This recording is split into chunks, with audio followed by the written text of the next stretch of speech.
how did Apple discover you in the first place? I guess it was my being handsome, witty, and intelligent. Okay, but how did it really happen?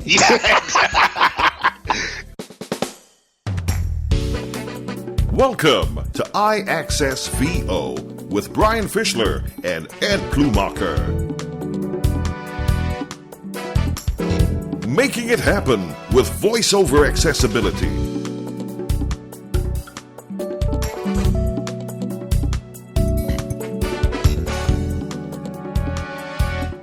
And now, here's Brian and Ed. Welcome back to yet another episode of iAccessVO. I know it's been a little longer than you're used to hearing us, but Ed, we got a lot of news to cover that we had to wait until it came out. Yeah, it was it was a bit of a slow news cycle for a while there, but then WWDC rolled around, so we've got a few things to talk about. But you've got a little international story I think you had sent me that you wanted to share. This story really caught my interest because, Ed, back when you and I were in school, we didn't have to worry about our phones going off or using our phones in the classroom and everything. And this was too good of a story not to share out of Singapore, that a principal in Singapore confiscated a student's phone because he was using it in the classroom, and the rules were no phones in the classroom. And the father sued the principal to get the phone back, and the judge went with the principal. Wow. I mean, we should see more of that here, where people back up schools and things with kids and parents. But it's an interesting story. I mean, it's kind of hard. Come on, someone takes an $800 item and says you can't have it back for 3 months. I'm sure if I was a parent, I'd be a little upset with that. Yeah. It's a good thing your kid didn't sneak it away from his father and bring it to school and get in even more trouble. But isn't Singapore the country, though, where if you spit gum out on the sidewalk, you go to jail? Yes, I mean, I've been to Singapore many times, and it's very clean. And chewing gum is illegal. You cannot buy gum in the country. What? That is the weirdest law I've ever heard. Yeah, but you know what? You never have to worry about getting it on your shoe, which isn't so bad. That's true. That was a great international story, but we have a lot happening here. I mean, did you watch WWDC, Ed? I did not. Unfortunately, I had told somebody it was on a Monday, and they told me I was wrong. It was on Tuesday, and then I got a call from you. Who, me? Telling me that I was right, and it was on Monday, and I had missed it. Well, that's the great thing about this internet thing, Ed. It's out there everywhere, so you can enjoy the 2-hour and 19-minute WWDC over and over again at your own pleasure. No, that's okay. The other beautiful thing about the internet is there are a lot of people out there who take the time and went over it, and I got to read all the synopsis and all the blogs and see everything in a condensed format, and that's okay by me. So you sounds like you were a big fan of Cliff's Notes. Didn't you always wonder who the hell Cliff is and why he was so awesome? But I imagine they don't even have those anymore, Cliff Notes. Yeah, no, we're going to start off with the Apple TV, Ed, because Apple was so excited about all the updates to the Apple TV. They started off with it, and their big thing was Amazon Prime. You can now watch on your Apple TV once it updates later this year. Oh, that's pretty good. I mean, I know people have been waiting for that and looking for that. And I do know that Tim Cook had made peace with Apple, and him and the two CEOs had gotten together from Amazon and Apple. And this is a byproduct of that collaboration. But what else did they have? Yeah, that was it. That's why I still have my Apple TV third generation. You just like rubbing it in all the time because I wasted money on the what I call the worst Apple investment of my life, the 4th gen Apple TV. Yeah, they did actually come out with an article because I think they realized that people were asking what else is going on with the Apple TV, and they did announce, Ed, home screen sharing for those stupid people that actually bought 2 Apple TVs.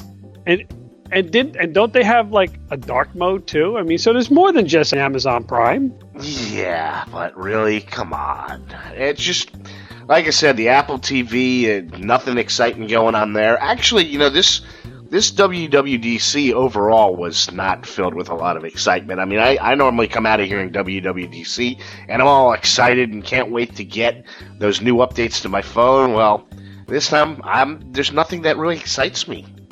Yeah, and they actually had to intermix some hardware stuff in here too, and I guess we'll get to that. But how was what happened with the Apple Watch? I know that came up number 2, wasn't it? They now have multiple new faces for the Apple Watch. That was the big exciting news for the Apple Watch. And now you and I are not Apple Watch users, but a large percentage of the blindness community, the ones that are actually active and walk, they're big fans of it. So you and I are kind of left out on the cold here. Well, it's not so much that I just can't see myself investing that kind of money for something that I just don't see I'm going to get a return on my investment. I mean, I know for a lot of people, especially hearing impaired, they love the haptic feedback that they can get from the watch, and a lot of low vision people do like the watch, but it's just not my thing. Yeah, no, and I invested so much money in shirts with pockets at the top, so I always have my iPhone right there in my top shirt pocket, and it's almost like having a watch. It just pops right out.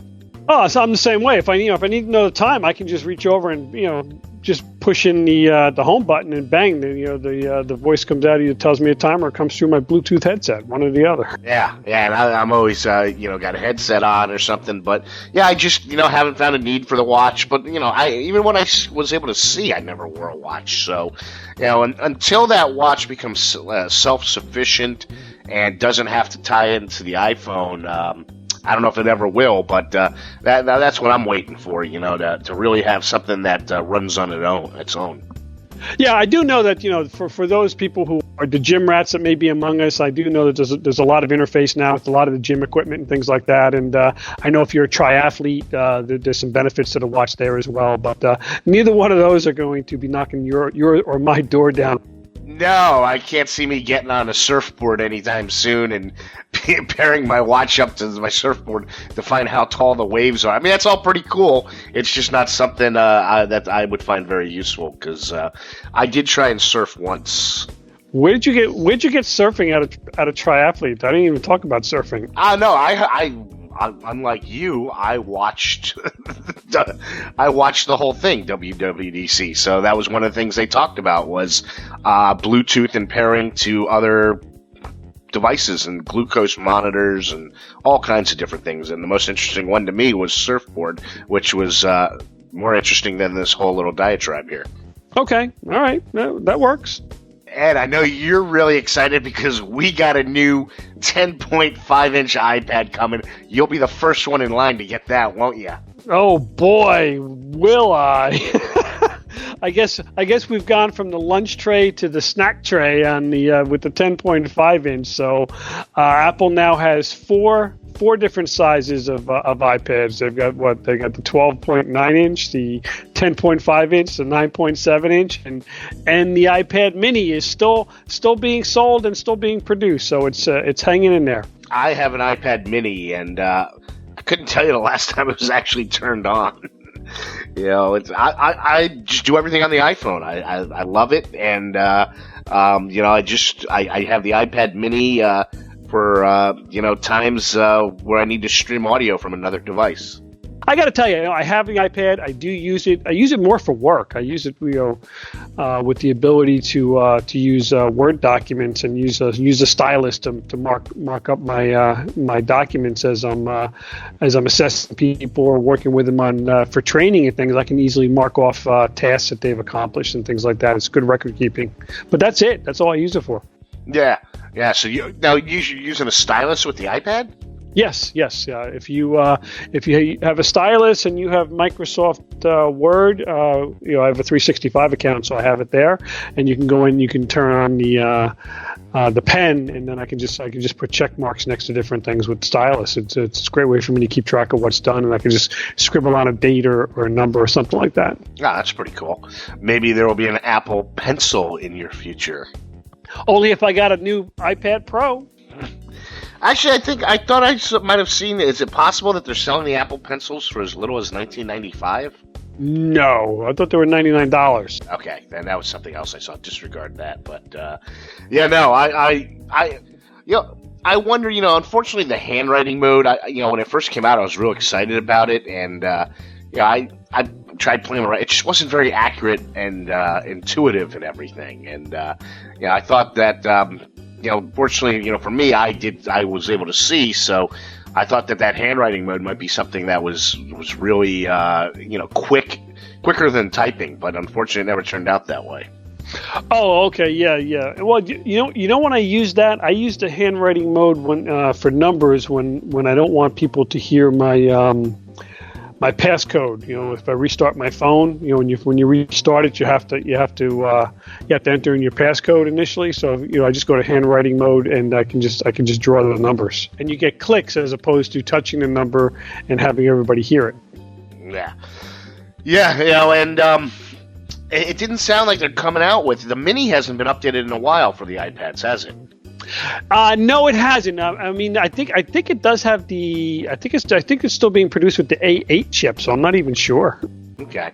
Yeah, that I did enjoy the size of the Mini, but as the iPhones keep getting bigger and bigger, something tells me that iPad Mini is going to go by the way of the dodo bird. The dodo bird, yeah, our infamous dodo bird. So let me ask you a question. You have the Mini. Which iPhone 7 do you have? Do you have the Plus or you just have the regular? I have the regular. Okay, because I'm really curious what is the difference in size between the Mini and the Plus phones? Because some of those phones, I have some students come in sometimes. They've got those plus size phones, and by the time they put a case on it, I feel like I'm holding a Mini.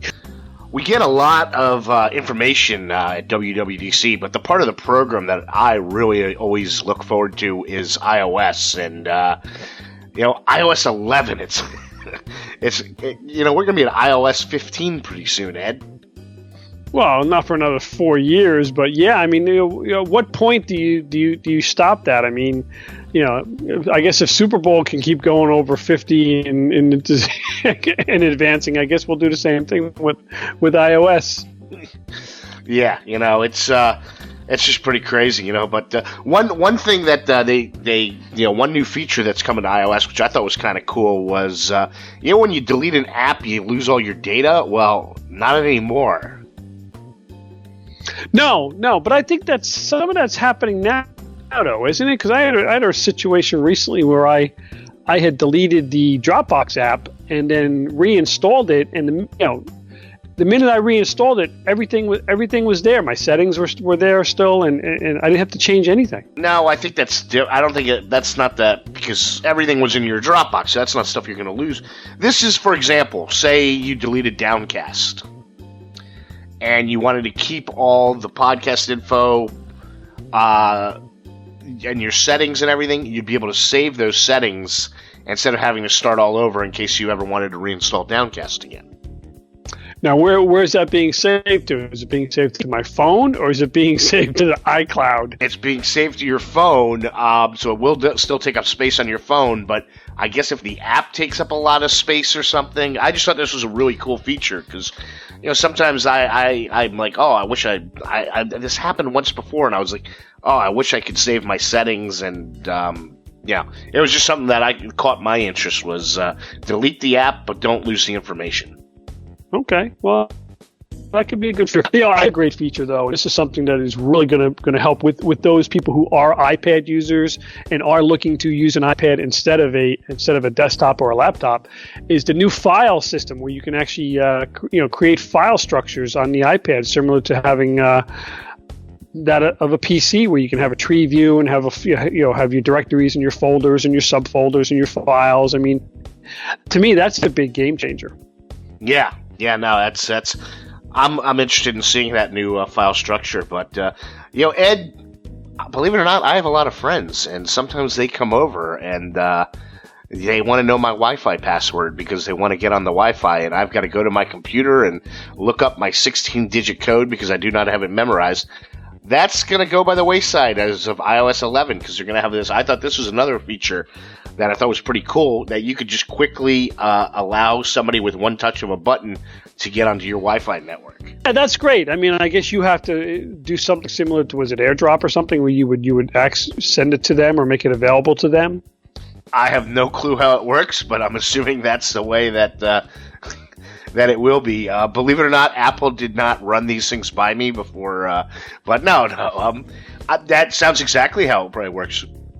Just like in AirDrop, they'll probably ask permission to join your network, and then by checking allow on your phone, it probably will send back, and they'll be able to jump right onto your network. Yeah, looking over the notes that you had sent me on everything you would listen to, I see that the App Store is going to be getting an overhaul and getting a new design, huh? Oh, see, I didn't know if you noticed this from my notes or my personal angry Twitter tweets. Where's our accessibility listing, Apple? I mean, how hard is it to put accessibility? Works with VoiceOver, works with switch control, blah blah blah, any kind of accessibility rating, and it just makes you want to bang your head up against the wall sometimes, Ed.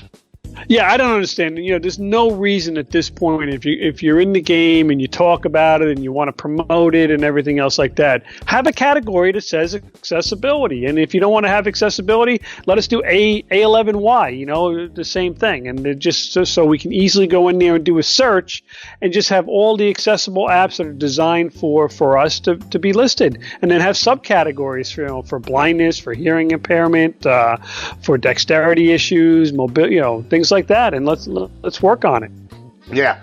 There's no reason at this point. I mean, if they're they give you so much information. If you ever really look at a page for an app, they give you everything in the world. There's no reason why they can't have a little section there that says accessibility and that sort of thing. But I know you're real excited though about the whole new, because that's your favorite thing to hear, complete new redesign.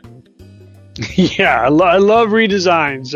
Actually, it doesn't bother me too much anymore. It's just I learned to get over that a long time ago, and I try and tell students all the time too. Look, if you don't upgrade and take on the little changes, and you wait so long, everything's a big change. Yeah. Well, this is probably the most exciting iOS update for loan sharks. Yes, you can now pay the VIG with your iPhone. I thought that was pretty cool. You weren't as excited about that. That's because we had a good chuckle about I do iOS training, I do private lessons. I'm like, oh great, my students could now just pay me straight from Apple Pay. And you're like, so in other words, you're gonna set up their iPhone for them and then just have them pay you. So you'll have access to their bank accounts. No, it wasn't going to be like that, but it was funny to hear. That'll be your first lesson, how to set up Apple Pay. Exactly. Instead of teaching gestures right away. Yeah. It's funny, when we first started talking about this, I was like, yeah, that's pretty cool. And then I ran into a situation, I'll explain this one to you, is that, my youngest daughter just graduated from high school, and she's going off to college in August. And where she's going, there's no bank that we do banking with nearby her campus, and we're like, oh, how are we going to work this out? And they've got the bank on, the bank that's on campus. It's a $3 charge for the ATM, and I'm like, you know what? This could work out well, because we could actually send her peer-to-peer money, and then from there she could actually just have it deposited into her local bank account and have access to it and solve all those headaches. That's pretty cool. What's she going to school on that little island from that one caller we had off the coast of Russia? That they don't have your bank? She'll be going to Pennsylvania, but far enough away from home, but close enough if we need to get there quickly. That's great. Well, congratulations to you on getting the last one out of the nest. When's the party at your place? Labor Day. This next thing you were very excited about, and I don't even think this really would. I don't know if you'll use it or if you were just excited about it for a lot of your clients and stuff, was smart invert colors. Yes, because I use invert colors on the PC, and always have, and I'm even when I was a Zoom Text user, I had the ability with Zoom Text to use their color enhancement, and I work with Magic a lot by Freedom Scientific, or I guess it's VFO now, for work, and you can do the same thing there, use their color enhancements. But the problem with them just as it has been for Apple, is that it is what it says. It's inverted colors. So, the pictures don't look right. Videos don't look right. If you look at something on YouTube or photographs or even the icons. The app icons don't look right. No, they don't. Everything looks funky. You get your black background, you get your white print, but then you have to tolerate all this ugliness. But on the Windows side, you do the high contrast, which is if you have Windows 7 or Windows 10, it's just Alt Shift and the print screen key, and you just hit Enter for yes for high contrast, and you use the same keyboard command to turn it off. And I use that, and I teach my clients that, and just avoid the on the PC side, avoid the color enhancements for the magnification programs. And now to have that ability on the iOS devices like the iPad, especially the iPad, because there are some situations where I do like to use invert colors on the iPad, not so much on the iPhone, because for some reason I guess I don't really use my vision as much for the iPhone anymore. It's more like pattern recognition for me at this point, and 100% voiceover usage. This inverted colors, I remember the first time because I used to use inverted colors when I was using Zoom text, and the first time I saw it, you see an image with it, it was all distorted and everything. It was kind of reminded me of those days when I was a wee little tyke, and parents would go on a Saturday night, and you'd sneak into the room with the cable box, and you try to get to the pornography channel, and it was all scrambled. That's what it just reminded me of, that scrambling, and you're trying to watch it just to peek a glimpse at everything. But I don't make use of inverted colors anymore at all. But I think it's great that they are improving this. That was a big plus, I think, for Apple here. Long overdue. Yeah, and it's funny because I just started teaching a client with. This is perfect for, the one we discussed. I started asking you all those questions about inverted colors, and that's, when I learned more about it and everything. And, this is another thing that got me pretty excited. And we'll have to see how it works, but they're saying that a 3-finger tap now on a photo will read a description to you. Yeah, no, this is great. This is all part of the AI process, I guess, that Apple's done, which is, Google's done the same thing, and Facebook's doing it as well. So for you to be able to have the alt tags read to you that are either there by someone inputting that information, or a lot of it being done automatically now. Yeah, and I think it's just the photos, and with VoiceOver, it's getting smarter and smarter. And this is something that's still pretty new. I mean, I think Facebook was the first one to really start tagging a lot of stuff and having description, and then Twitter came on, and it'd be nice, it'd be nice once we get to a point where it knows it's your mom, and it's like, oh, mom, and she's wearing this and this and that. So I think we're not too far off from that. No, we're not, and I'll tell you, this shocked me last weekend. With my daughter's graduation, is that I had taken all these videos from her prom preparation and uploaded them to Google Photos, and the next morning when I opened up my computer, I had a notification from Google that there was a video there, and they had created a video of her prom day. And I had never identified who she was in relation to all the other pictures of all the other girls and kids and young men in tuxedos and everything. And everything was featured around her. It was pretty amazing. Yeah, it's incredible how smart these things are. But and the control center is I thought this was nice that the control center, now you're going to be able to have an accessibility shortcut in there, which I thought was pretty cool. So just be another great way. You've got the triple click home. You could use Siri to turn VoiceOver on, and I imagine there'll be some kind of button that you can put in the control center, tap that, and toggle VoiceOver on or off. Oh, that's excellent. So you listen to WWDC then, and not talking about Siri. So what kind of new enhancements are we going to get from Siri? This drove me crazy, Ed. Drove me crazy, because I was expecting, they spent a decent amount of time talking about Siri, and I was expecting them to talk about how much smarter Siri is getting. But there was nothing at all about Siri getting any smarter. And just when we were getting ready to record this show, I went to ask Siri to turn on Do Not Disturb, and once again I got that stupid message, 1 second. which is really starting to piss me off. The only enhancements that are coming to Siri are voice quality enhancements. And I heard it. I didn't notice a difference between that and the current voice. Maybe it's because I had steam coming out of my ears because I wasn't hearing that Siri was going to be getting smarter. Yeah, I don't know. You and Siri have that great love-hate relationship. You love to hate her. Oh man, I think who's that singer? Haters Gonna Hate. Yeah, I need her to sing a song about me and Siri.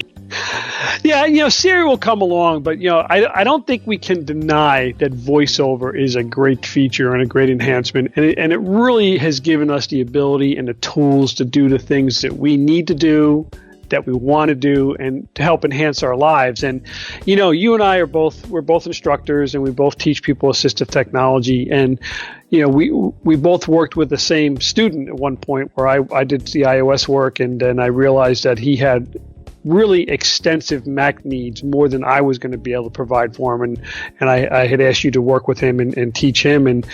And how exciting was it for us to find out that he was recently featured in an Apple commercial to promote disability awareness and specifically to feature blindness. I thought that was amazing. Yeah, talk about 6 degrees of separation. We're so close. But this was quite a thrill, like you said, to have a student, and let alone one of my first students, to actually have them be featured using the tools that we taught him.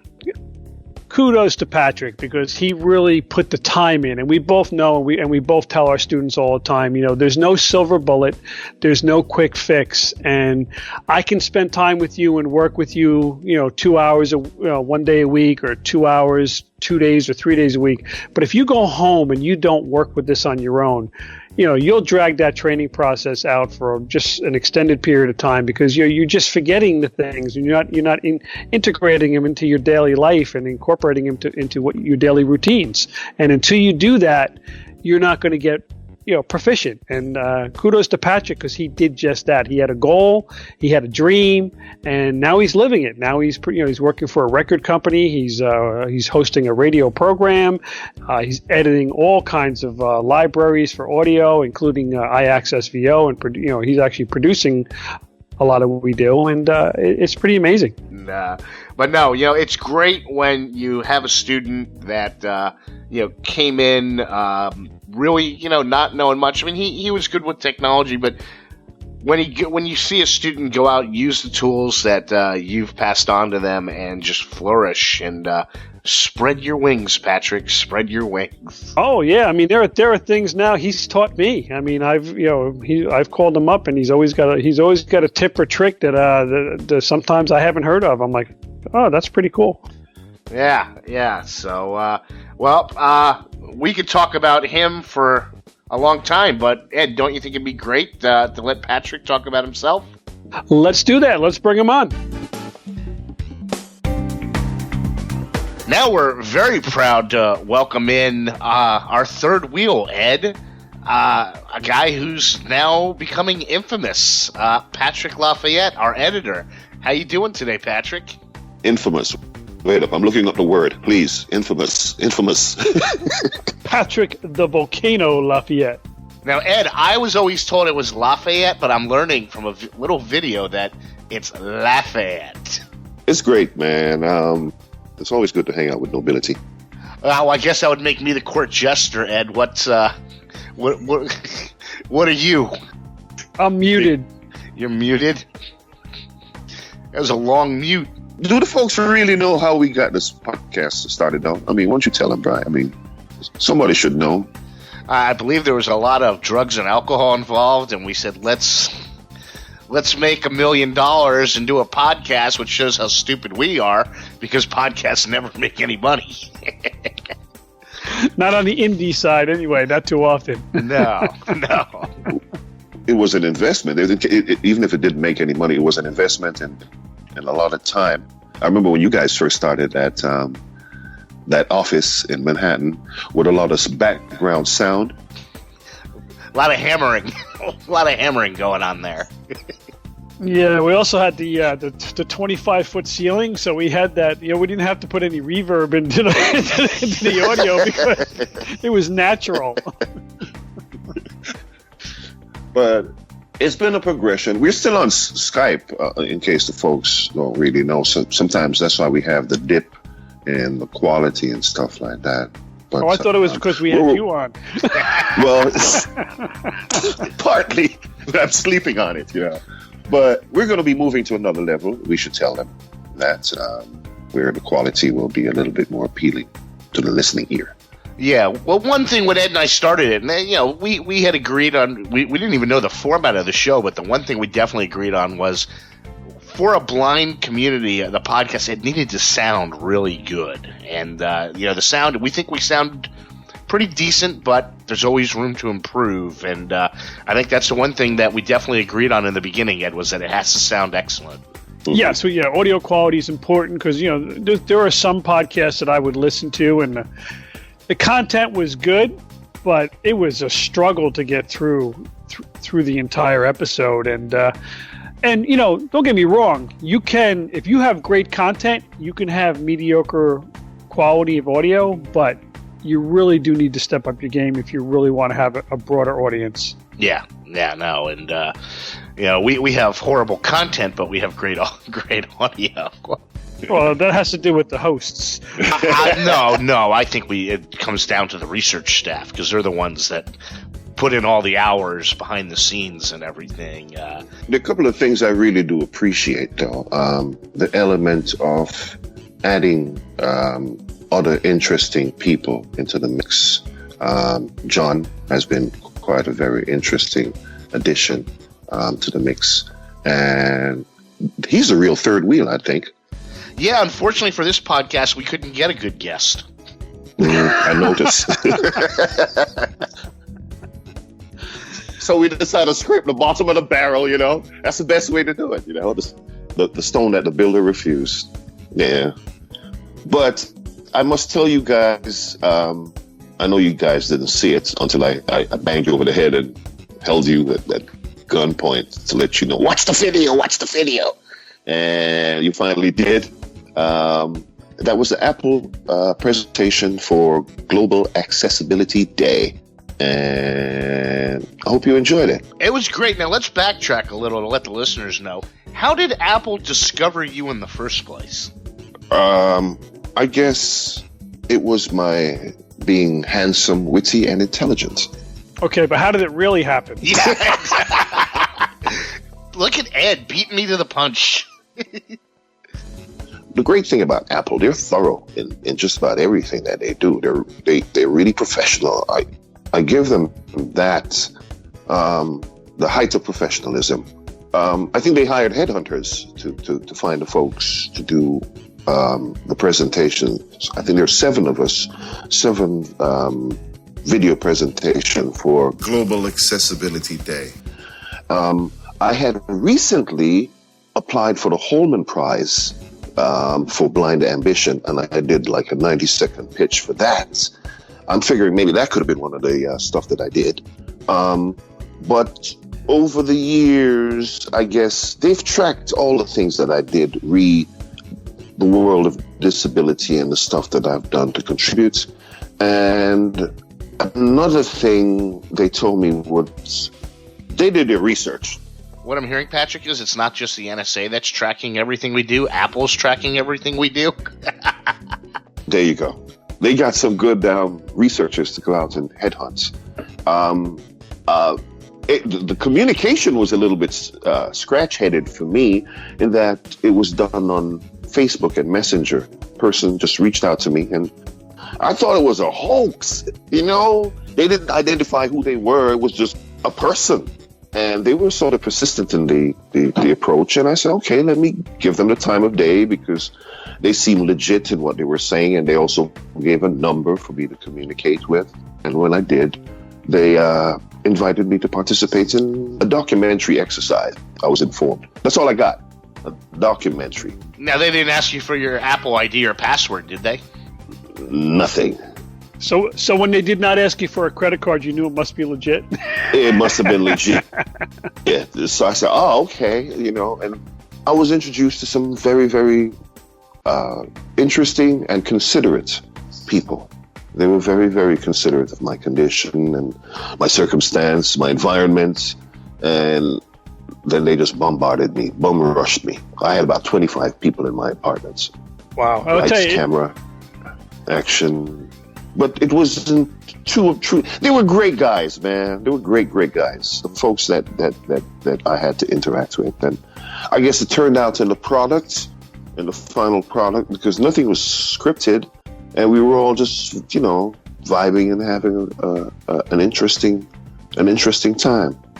Yeah, Patrick, it was a great video. I mean, when I first got it, I got the first version you sent me, did not have audio description. And then you sent me a second link, and I was really impressed to see the audio description put in there. And they did a great job with that. But they did a wonderful job. Yeah, having put this together, what are your hopes that the video is going to accomplish?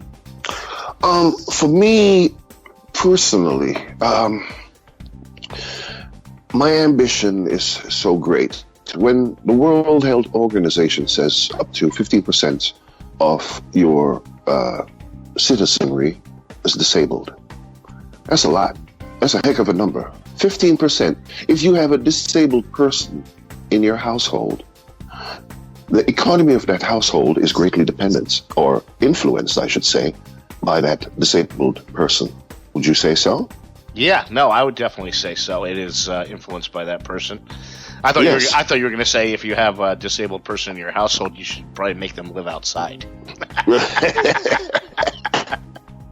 How can advertisers ignore these people, that 15%? If that 15% has such a fundamental influence on the economy of the household, how can you ignore disabled people?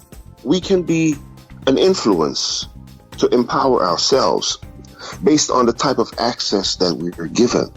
And thankfully, with tools like what Apple provides and the access that we have, remember now we can sit here in this realm, in this forum that we are now, and have discussions that we do have that 20 years ago was impossible for blind people to even conceive.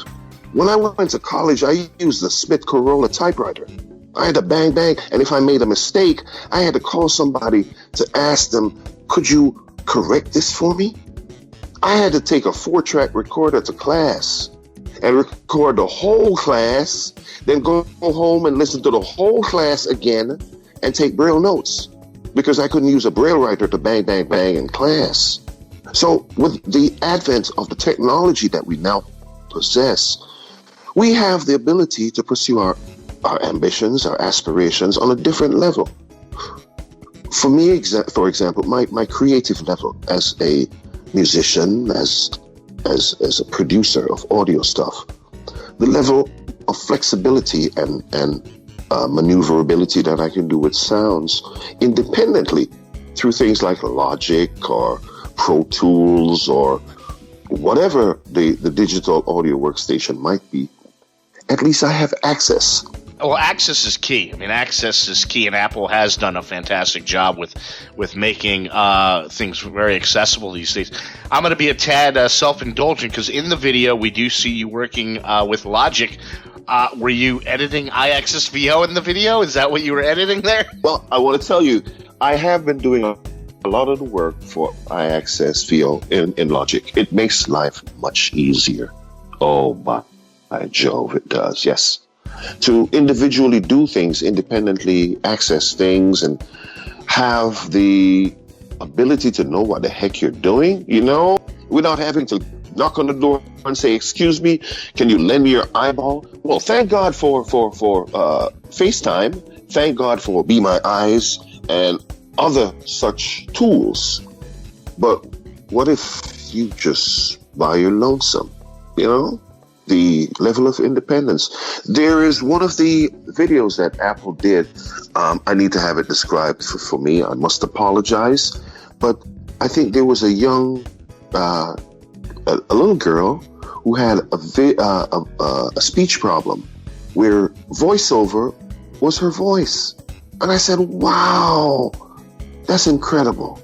For me, that's a big thing, man, to be in the mix again It's a big thing when you have a challenge in life. Ed, you've had vision. And you know, and Brian, you know the power of vision. And you know the woe of losing vision, not having and having to depend on people. It's not the nicest thing in the world when you have to put your time at the whim of others. That's definitely true. So, thank God for technology. Yeah. And I'm kicking butt, and thank God for a guy by the name of Brian Fischler who taught me how to use a Mac. Jesus, Brian, you remember those days he used to beat me over my head? No.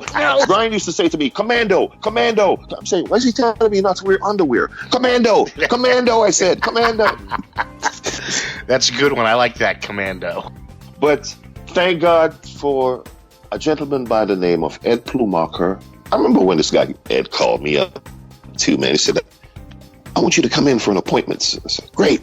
And he sat me down and said, okay, this is the iPhone, this is the iPad. Do you know how to use the iPhone? Got that down. What about the iPad? Got that down. Let me see you. Oh, you got it down. What about a Mac? Oh, you don't have that down. And that's when I met you. And we do have to give a shout out to the Commission for the Blind, after all, for giving people the tools. It might take them a while sometimes, but, getting us the tools that we need, whether it's to teach or to use in our daily lives, to have an organization like the Commission for the Blind that is doing that, it helps.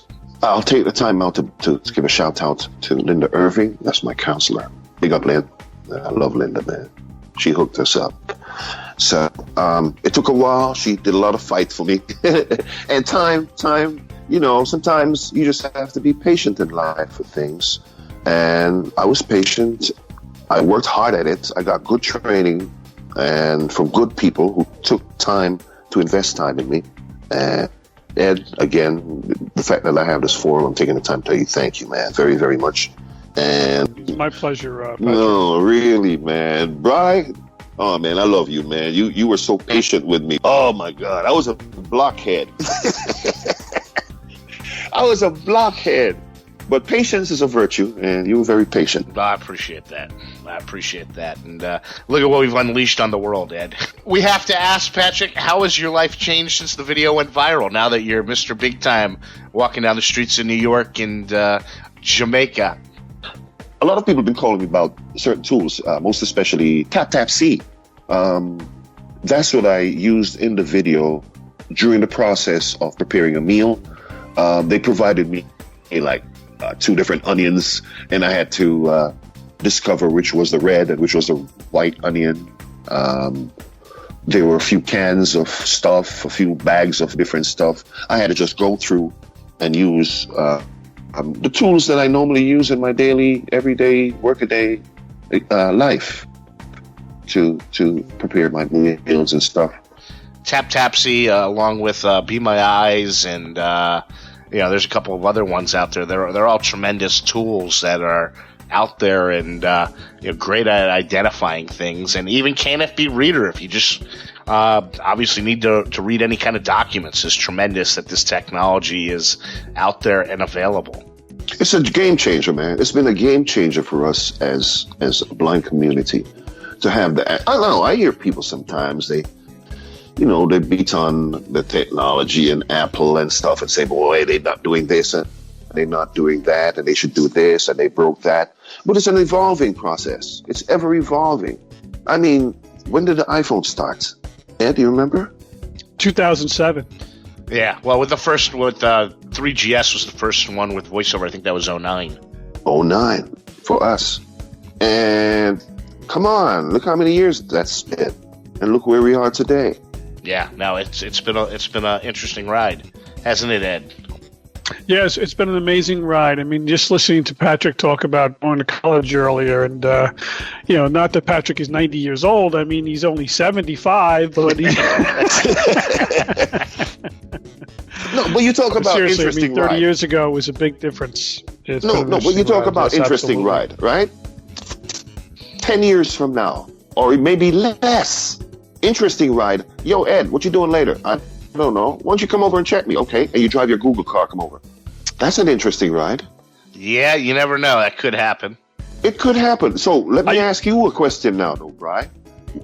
Would that make Nash obsolete? Never. No. Because you still have to walk around. Well, we'll put a link in the show notes to the video, Patrick. But yeah, this was a great surprise. Apple couldn't have picked a better person, unless of course they picked me. But hey, if they're not going to pick me, I'm glad they picked you because you deserve it, man. Honestly, you do deserve something like this. Good things. It's great for you to be able to share your story and everything. It's a pleasure working with you guys. There's no me without you.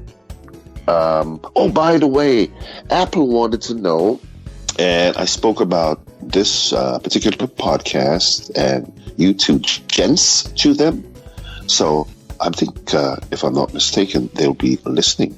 So smile for the camera. I always hated apples, but I loved oranges. I'm kidding. They've done a great job with multiple disabilities and having options for I don't know everybody, but for several different disabilities, whether it's healing, whether it's cognitive, whether it's dexterity issues, vision. Apple has done an excellent job with coming up with different accessibility options, and we hope that they'll continue that in the future. And for now, we're going to post a link to the video, and hopefully Patrick will be getting you some more views. Whoa, thank you. You're welcome, Patrick. It was great. It was fun seeing it, and I'm sure a lot of our audience are going to enjoy it as well. Thank you.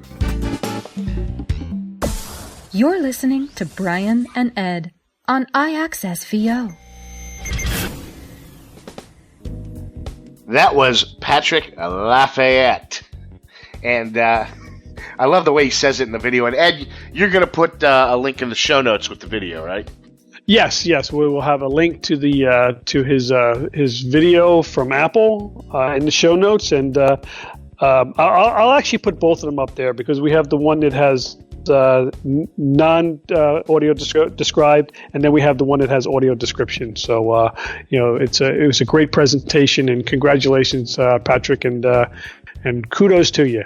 Yeah, and let us know what you think of Patrick. Don't be shy. Write us in. You can email us in at iAccessVO@gmail.com or tweet us in. Tell us what you thought of Patrick and his video at iAccessVO. And Ed, you have the phone number handy?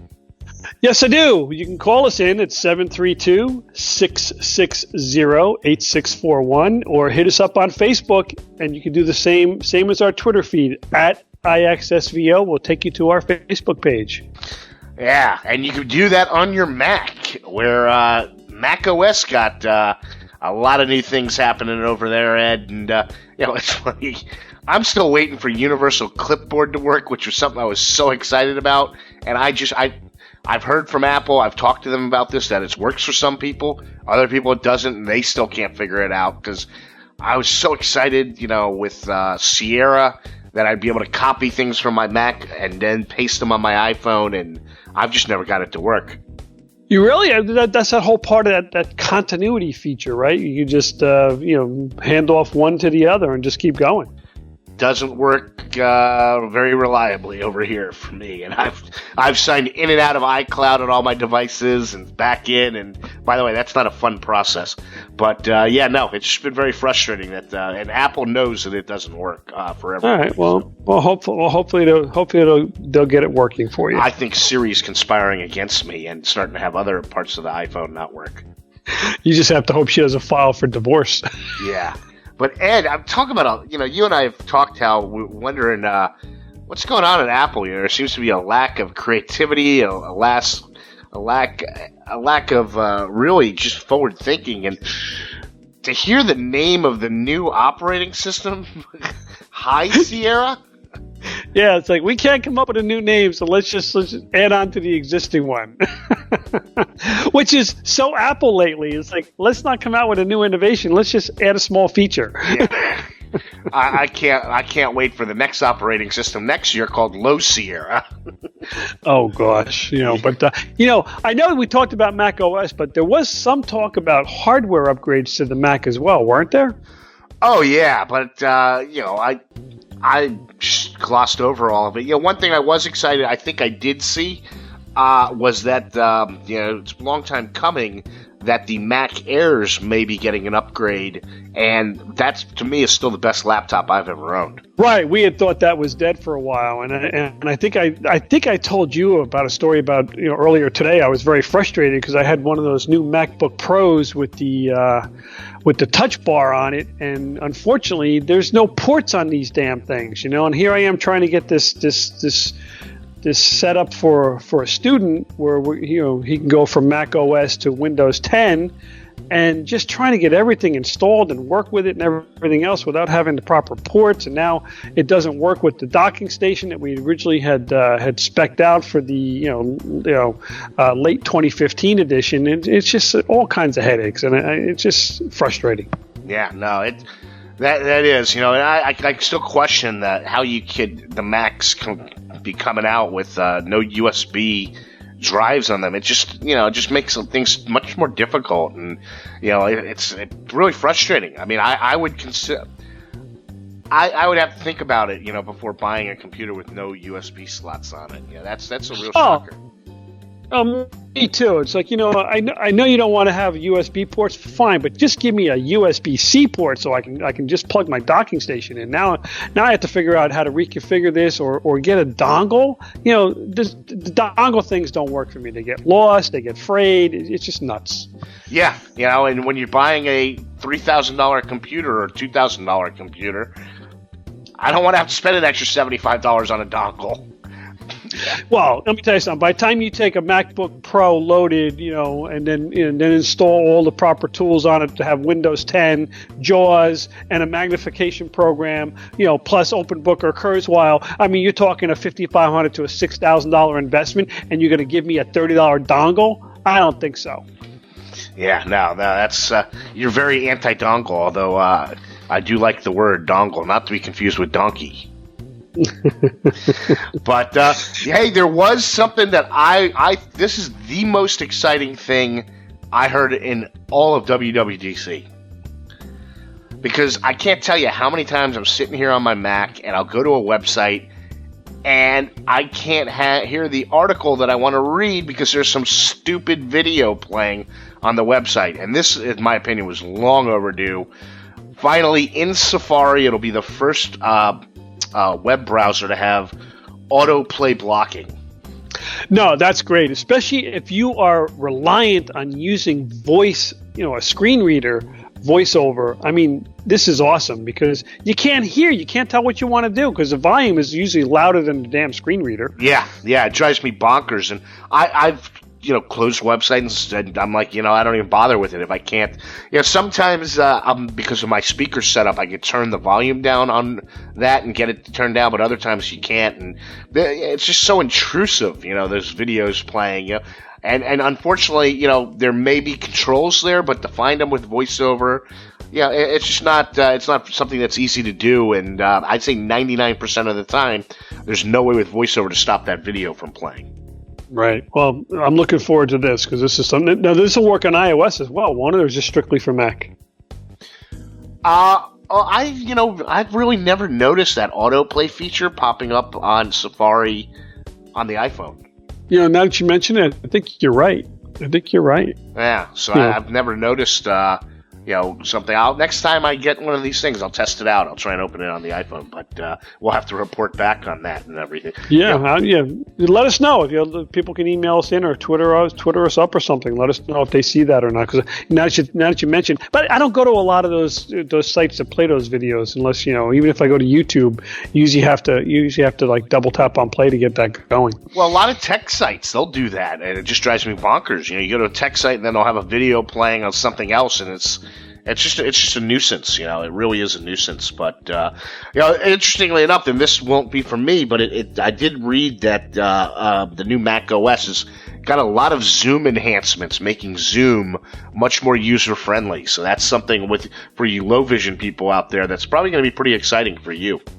No, I think it is because the one thing I know about Zoom is when you use Zoom on the Mac, once you get over that 3 times Zoom level, things just don't seem to look as crisp, and I'm looking to see if some of these features will take care of that. Yeah. So, it all sounds well and good, but we all know that there could be headaches. And, like I said, the private betas for all these programs are not out yet. And, Ed and I can't stress enough, if you only have one main device and the private betas come out, do not install a beta on your only device. You will regret it, most likely.